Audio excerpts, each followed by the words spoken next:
Good morning, folks. Welcome back. This is Chris in Central Pennsylvania. Breaking news came out in the Washington Post, the only media outlet to report this. They obviously have a scoop, one that they've gotten with illicit access to government information. And once again, leaks in the federal government should lead to prosecution. This is data that should not be available, but it was leaked.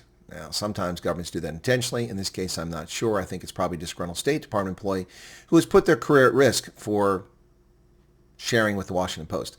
Nonetheless, this would have come out today, Tuesday, August 12th, 2025. The long-delayed annual human rights reports that come from the Department of State's DLR, that organization, the DLR Bureau at the State Department, which does this. Now, I should let you know that having worked at U.S. embassies, other agencies participate in this process. We're required to fill out information each year. As someone involved with the military, I had to fill out information which went to DLR, which was compiled to put in the annual human rights report on every country I was stationed, which would include Tunisia, Liberia, Botswana, Malawi, Nigeria, Mauritania, Uganda, and Ethiopia.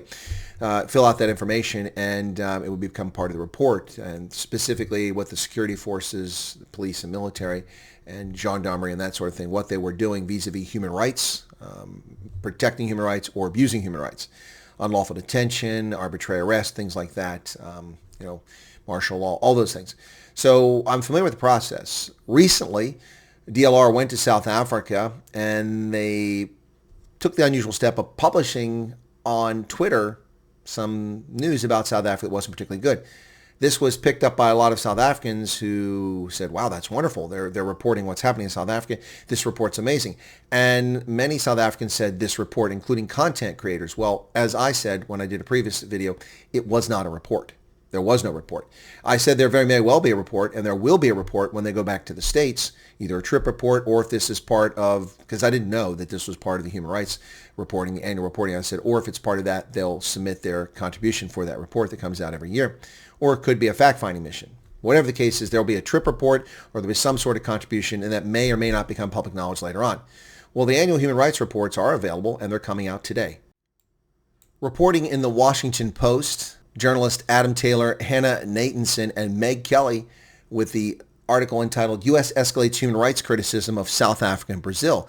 Leaked draft reports reviewed by the Post lean into President Trump's contested claims about perceived political foes fueling disputes at the State Department. Now, bear in mind, they report correctly that these were draft reports. So what does the final report say? We don't know. If they're released publicly today, we will discover.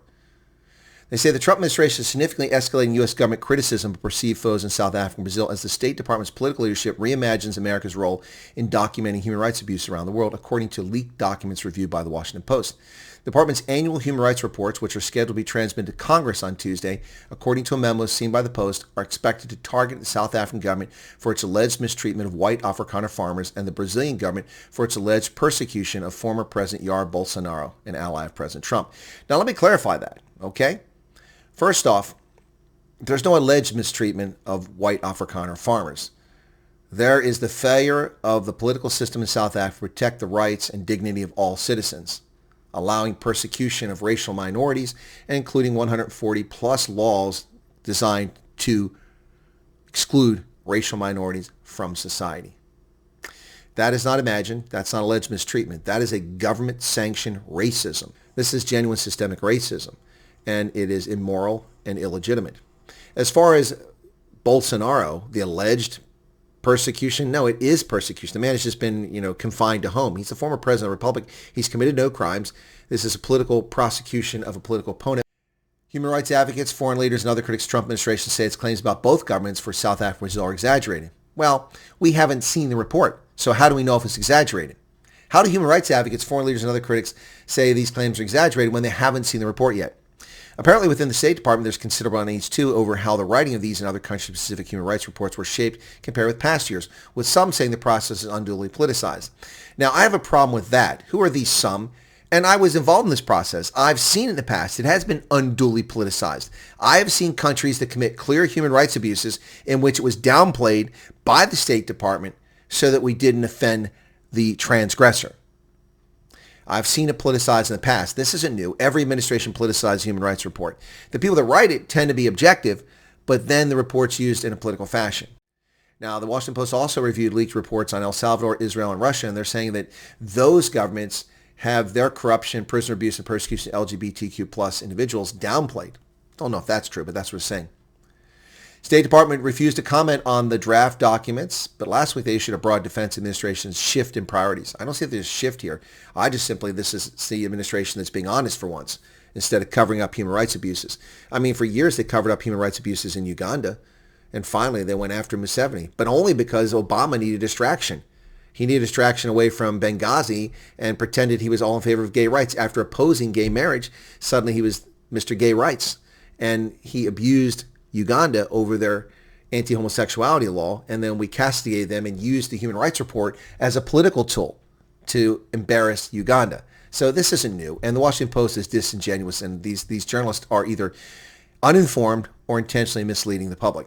Governments around the world continue to use censorship, arbitrary and unlawful surveillance, and restrictive laws against disfavored voices, often on political and religious grounds, a State Department spokesman said, speaking on condition of anonymity under the agency's rules. We are committed to have frank conversation with our allies and partners and also our adversaries to promote freedom of expression around the world. Unfortunately, freedom of expression is going the way of the donkey, of the dinosaur in South Africa, as efforts are underway to silence free speech, to tax internet use, social content, social media broadcasts, so that voices will go silent and only the propaganda narrative of the state remains out there. Representatives of the South African and Brazilian embassies in Washington did not respond to the Washington Post's request for comment. Smart on their part, both of them. The report for South Africa focused on what the Trump administration says is land expropriation of Afrikaners and further abuses against racial minorities in the country, according to the draft documents that they saw. Now, that's what they say, okay? So that's what they say in the report. But now listen to what they do to mislead you. The next sentence of this paragraph, Trump has claimed the country's white minority faces genocide, though human rights groups and even some Afrikaner groups have resoundingly dismissed that as untrue. Trump has not claimed that. That's a lie. That Trump was asked that question specifically in the White House during the visit of Ramaphosa, and he clearly said, President Trump, do you believe there's a white genocide in South Africa? Trump's response, I'm not convinced of that.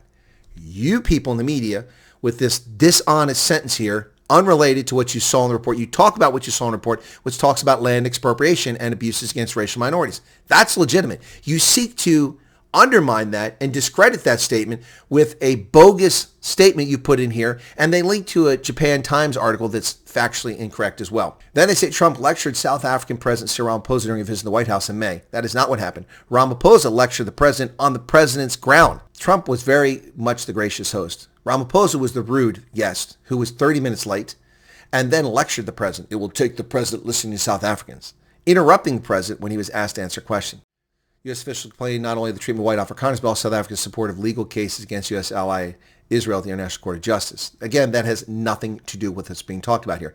According to two people with knowledge of the process speaking on condition of anonymity for the fear of retribution, career State Department staff pushed back on some of the proposed language in the South African report. There were specific concerns these people said about the use of the word genocide, which carries significant legal implications for U.S. policy under domestic and international law. If, in fact, that's included in the report, we'll have to see the context of it. A Trump political appointee, Samuel Sampson, led the draft's rewriting after Africa's subject matter experts in the Bureau of Democracy, Human Rights, and Labor refused to continue their involvement, citing the inclusion of false and misleading information. He visited South Africa in July to conduct research according to local media reports and did not immediately respond to requests for comment. So that's who went. It was Samuel Sampson. Well, it's a shame. The Trump administration should have sent me. They would have had an objective report. It would have been an honest report. I don't know anything about that guy, and I don't know what it's going to say. But I will be critical of it if it's dishonest or incorrect or if it uses the wrong language. But the bottom line, folks, is that report is coming out, and South Africa had better get ready for the whirlwind. This will likely push Congress towards approving targeted sanctions against leaders of the African National Congress and the corrupt government of national unity. Watch it. Watch this space. Cheers.